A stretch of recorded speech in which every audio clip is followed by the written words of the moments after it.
I'm the CEO of I'm the Oh, CEO of All In Together, and I'm here with the whole AIT team, Jill and Emily and Priya. And we'd love this is like very informal. We're gonna just chat, get to know each other a little bit. If you want to put in the chat where you're from, where you are physically, and so we can all get to know each other, and we will get started in just a second. The All In Together team is all based in New York. We are one of us. We're all in even the same county, except for one of us who's slightly south of us, but we're all based here in New York. Denton, Texas. Where's Denton? Is that a Dallas suburb or a Houston suburb? Where is that, Marlene? yeah, you would say it's a Dallas suburb. It's like 30 miles north of Dallas. Nice. Mhm. South Carolina. Yay. Catherine, are you in the Columbia area, Catherine? Where are you? Catherine's on mute, but you can let us know when you're ready. And Robin from Rockville. Hi. Um, Lupita, Sarah, yeah. So tell us, oh, Brownsville, Texas. Awesome. Love our Texas friends. Uh, keep letting us know as you have a second where you are. So we're going to get started. So this is meant to be very, very informal. We're super excited that you're here. This is our second information session on our new program called Her Next Step, which is building on the work that All In Together has been doing for over a decade now and really focused on empowering leaders in local communities around the country to help us keep driving forward with the important work that we do, but more importantly, the important work that you all can be doing to make our civic and political process more inclusive and to increase the participation of women in your communities and also to get to know women in your communities. And we're really trying to like tailor this to people's individual interests and needs. So we would love to hear from you and we'll definitely have conversation. You should feel free to break in at any time with questions. It's really pretty informal. Hi, Blair. Welcome. Let us know where you are in the chat if you don't mind. And I'm Lauren, and why don't we dive in? Emily, Denver. We've had a couple of Denvers. That's so awesome. I love that. Yay, Denver. Um, okay, so really briefly, because I think some of you are probably here because you know us a little bit, either you follow us or you've seen our material online. But All In Together is a nonprofit, nonpartisan women's civic education organization.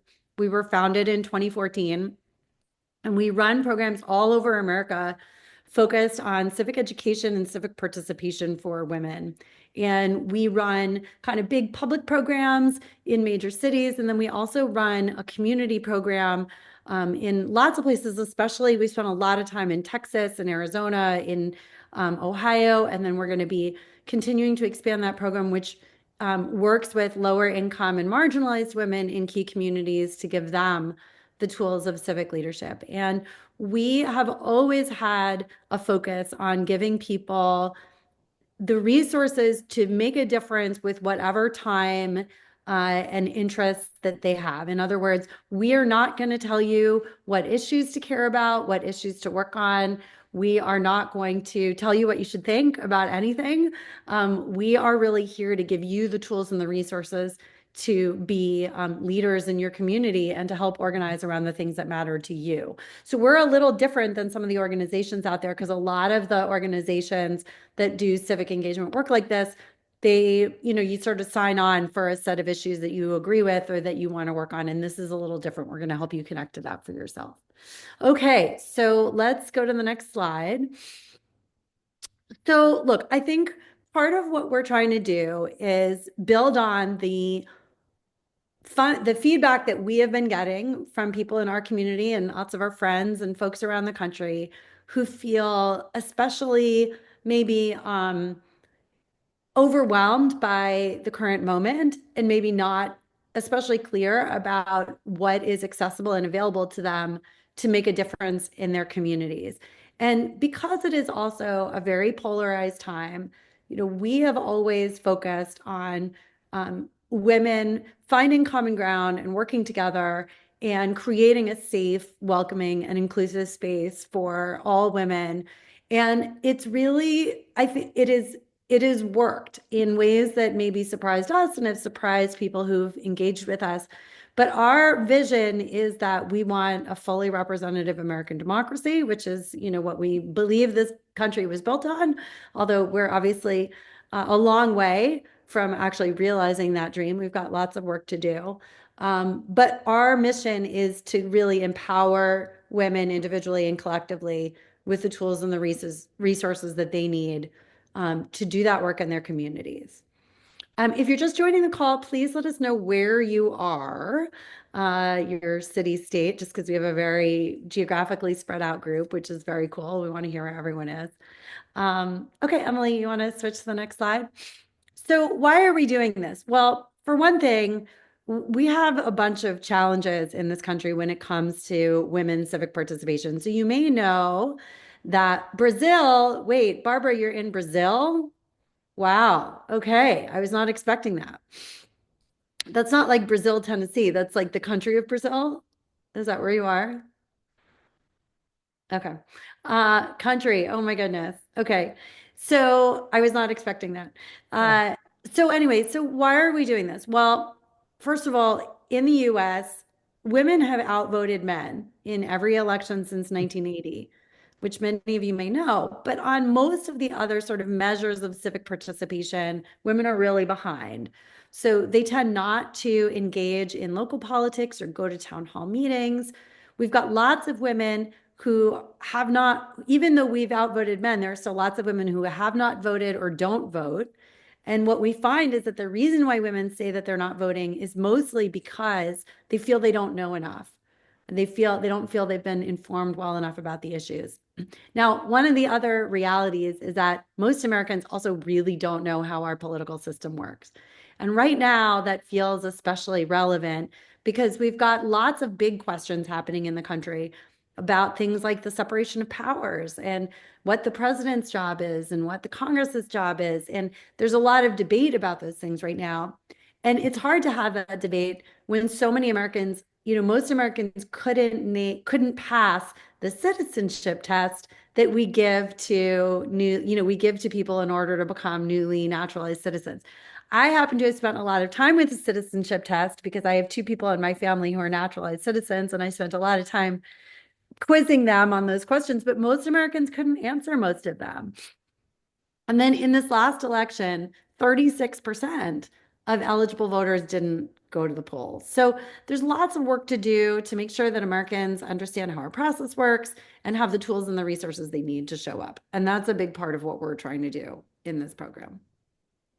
Okay, so what are we doing? So we are looking for amazing women like all of you to be ambassadors, which is basically like being a captain for a chapter, either in your community or with a community of your friends. And I say that because, for instance, one of the people on our call yesterday, also from Colorado, by the way, has some people that are in her physical community neighborhood, but she's also started working with friends all over the country by doing Zoom meetings. And so she may build her chapter a little bit more geographically diverse. I think what our intent is that most of our ambassadors will focus kind of on their immediate community, either their neighborhood or their city or their town, so that you get to know your neighbors. And this is an opportunity for you to build community sort of in your backyard. But we're not going to be super dogmatic about it. It's really up to you how you want to put these groups together. We figure there'll probably be somewhere between like 20 something people, maybe more, maybe a little less, but ideally that's kind of the goal. And the goal of the Her Next Step ambassadors is to help empower folks in your chapter with the tools to help disseminate sort of civic education to people in your community and also to do some voter engagement and voter registration and turnout. And certainly if there are some community issue areas that your folks want to work on, you're welcome to do that. But we're going to give you all the support that you need to essentially to build a chapter in your community. Okay. So what are we looking for? We are looking for women of all backgrounds. There's no education requirement or requirement that you belong to any party or that there's no real litmus test except that We want people who are committed to trying to, do some great work, have somewhere between 4 and 5 hours a week that you can dedicate or that you're willing to dedicate. And as I said last night, some weeks are busier than others. It may not be every week. Don't feel like, we're not going to make you punch a clock, but roughly we're asking for this, sort of loose commitment of, 4 to 5 hours a week, which you can, structure in any way that you want to or that works for you, and that you're committed to bringing people together in your community, even in some cases, people you might not agree with. And we can talk more about that. But the goal is respectful, inclusive dialogue, engagement, and turnout. Okay. So, what are we going to do? Well, we're going to do a lot to support you. And that's what makes this special. We're going to offer you trainings and workshops, coachings. We're going to do like train the trainer. So, we're going to teach you some of the civic knowledge that you need in order to do this work effectively. We'll help you with event planning. You're going to see in a minute, we have merch. The merch is cool. We have really cute t-shirts. You can't do anything without a cute t-shirt. We'll show those in a minute. And then we'll give you, if you become an ambassador, we'll give you some small budget to also organize things. It's not going to be big, expensive stuff. I think, the expectation is that these are pretty inexpensive things to put together, but like, you want to have some lunch for a gathering, that kind of thing will support you, and make it easier for you. And then, in some cases, we may also help you connect with other groups in your community, where you need that help. So, for instance, if you are if you live somewhere where you maybe don't know where to start because you don't know a lot of your neighbors, we're going to help you by helping you connect with some local organizations, giving you sort of tools and resources to reach out. And ultimately, depending on what you decide to do, we may even give you like call lists of folks in your community that you can pick up the phone and call, engage in terms of voter registration and turnout and all of that. Okay. So there is a long list of stuff you could do. We are not going to make you do all of it. In fact, we have this cute little bingo card that you may have seen on our socials. It's also on the next page, which is like choose your adventure. But what we want to do is give you lots of options for how you spend your time. And Jill, do you maybe want to talk about this for a second? Because Jill has started a group in her community in Westchester County, and they're doing a book club and they're doing some issue discussions. Jill, do you want to just like talk for a minute about what you're doing? Because I think it's kind of a great example. Yeah, I mean, I think in the beginning we were just trying to like feel each other out because it started right after the election, which I'm sure a lot of you, a lot of you guys also felt. But we're really at this point trying to just like make sure we're all on the same page with how, understanding how government works, understanding where we can make a difference.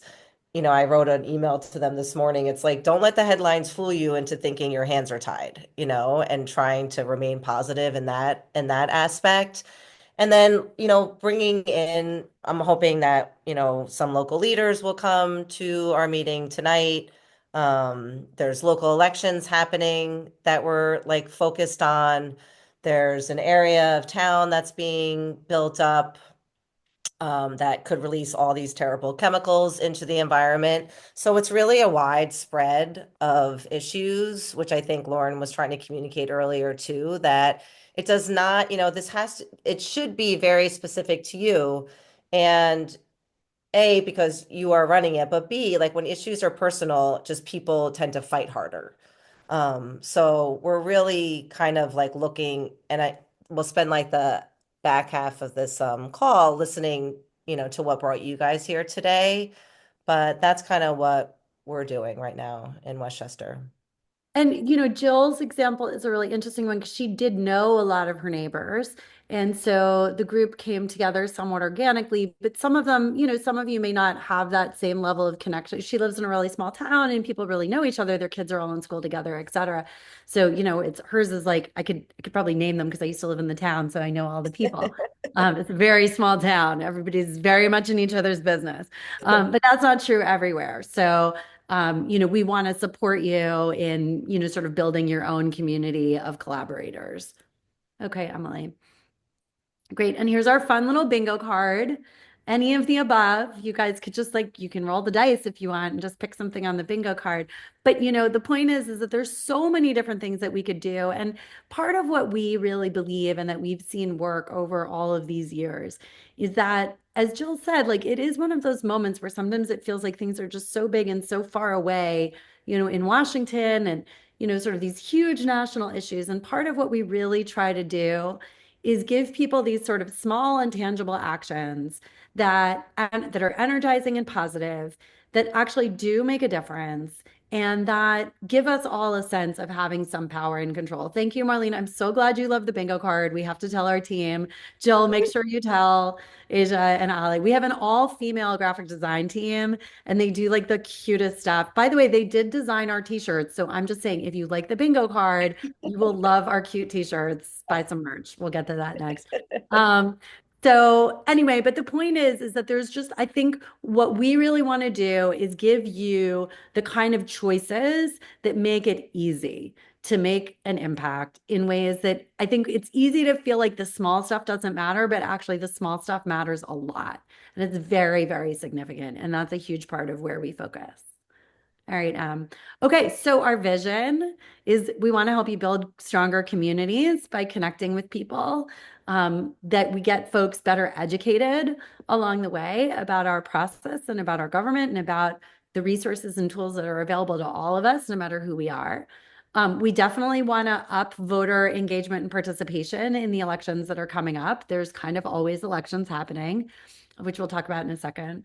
And we want our communities and our states and our country to have the voices of women shaping public policy. And that's where you guys all come in. Okay, so we're going to quiz you. All right, now, my caveat to the quiz, and Jill is like shaking her head because we may or may not have had some people on our team that did not know the answers. I'm not calling you out, Jill. Yeah. I can Okay, I tell. embarrassed her like 5 times last night. But here's the thing. So what we have found over the years, and I'm going to do this while we're looking. So if you want to go to the poll everywhere, very few Americans know all the answers to these kinds of questions. These are all questions like off the citizenship test. And we're going to have a little fun with this for a minute, a little lunchtime quiz. Hold on, I'm trying to open mine. So click on the QR. If you need help with that, let us know. Is everyone in? You're in? Okay, cool.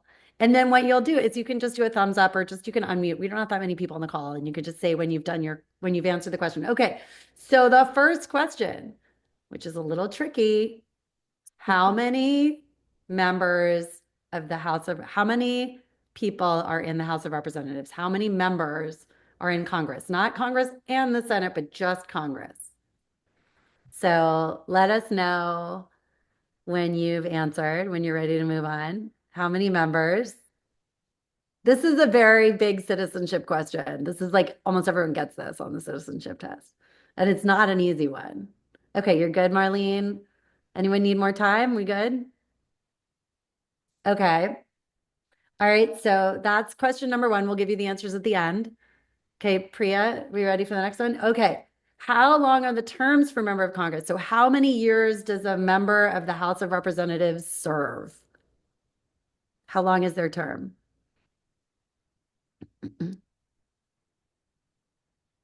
Okay. You good? It's a hard one, right? You never thought, not all of us think about this, right? We'll talk about it in a second. Okay. So that's number two. We ready to move on? Okay. Now, this is a harder one. Most people don't know this. How many years does the United States Senator serve? How long is their term?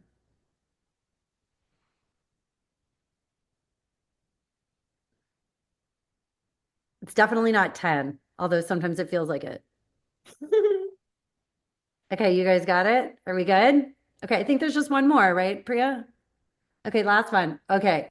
How many amendments are there in the Bill of Rights?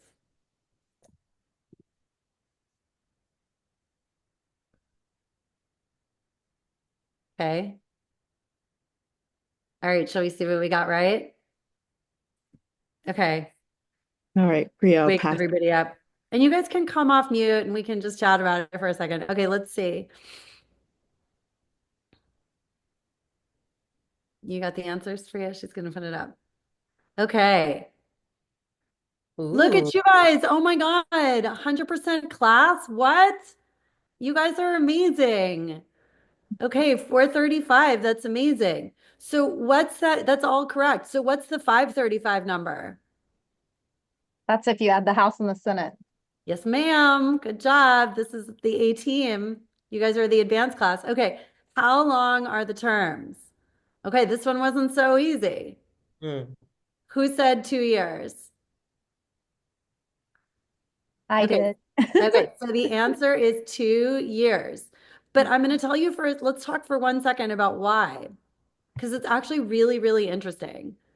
So when the founders established the two houses of the two, legislative bodies, the House and the Senate, they intentionally wanted that the House be what they called the voice of the people. They wanted them to be running for office very frequently so that you could throw them out if you didn't like what they were doing. And so, because they're running for office basically like all the time, oh, Sarah, I'll tell you, it's so funny, Sarah, because I got to tell you, like, we always say, like, I've done this quiz with like smarty pants Harvard grads at Goldman Sachs and like women at the food bank in Houston. And I'm going to tell you, the smarty pants kids don't do any better on this than anyone else. Most Americans really don't know the answers to these questions. And it's very equalizing for everyone. So anyway, but this 2 year thing is really interesting because if you think about it, if you're running for office every 2 years, you're basically always running for office, which means you actually should theoretically be listening to your constituents. Because if you're not doing what they want you to do, they can vote you out in 2 years. And that is a very short period of time, right? Okay, so let's look at the next one, which is the Senate, right? You switching it, Priya? Okay. It's not moving. Okay. Yay. Okay, 80% of you guys got the 6 year term. That's pretty good because most people don't know this. So 6 years compared to 2 years, 6 years is a really long time. And the same reason the founders wanted the longer term for the Senate because they wanted them to be taking the long view. They didn't want them to be necessarily always worried about what everybody thinks because they wanted them to be able to take kind of be a more deliberative body. And I think you sort of see that right now in the Senate confirmation process, right? Which is, they're making their decisions. They're getting lots and lots of calls from their constituents.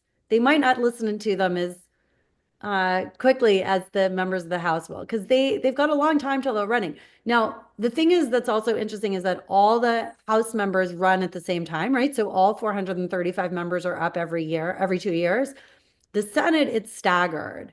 So it's half the Senate that runs at a time. So that's why we're always talking about the balance of power in the Senate, right? In 2026, which is the next major election, the midterms, not everyone in the Senate is up for reelection, but a very significant number are, and it could determine the balance of power, right? So the Republicans are in control now. That might not be the case in 2 years, depending on how those elections go. So yeah, so interesting, right? It's kind of cool to think about. All right, so we have one more? Okay, let's see. What was the last question? Oh, yeah, the Bill of Rights. I forgot that one. Ah, okay, more of an even split. So the answer is B. It is 10. And it's confusing because there are 27 amendments to the Constitution altogether. No, 17. How many are we? See, now even I know. Wait, Emily, quick check for me. 27 is right. 27 amendments. That's what I thought. I saw it. I was like, that's right, isn't it? And then I second guessed myself. There are 27 amendments to the This Constitution, is not one. but the first 10 are the Bill of Rights. The thing that's interesting is like other countries amend their constitution much more often than we do. Huh. The United States is a very, very difficult process for amending the Constitution. And we make it very hard because you have to have the 2/3 of all the states. It's a hard thing. So our Constitution does not change very often relative to what happens in other countries. Anyway, so interesting, right? Like we need to know this stuff if we're going to be informed citizens. So this is the kind of fun stuff that we're going to help you guys with because we think that that it's really important that people know how government works. And those are a lot of the issues and questions that are being debated right now, right? Like presidential powers. That's like a sincere debate at the moment, right? In the Constitution, it designates the Congress as having the power of the purse. And so there's real questions about whether or not the president, can change what the agencies are spending.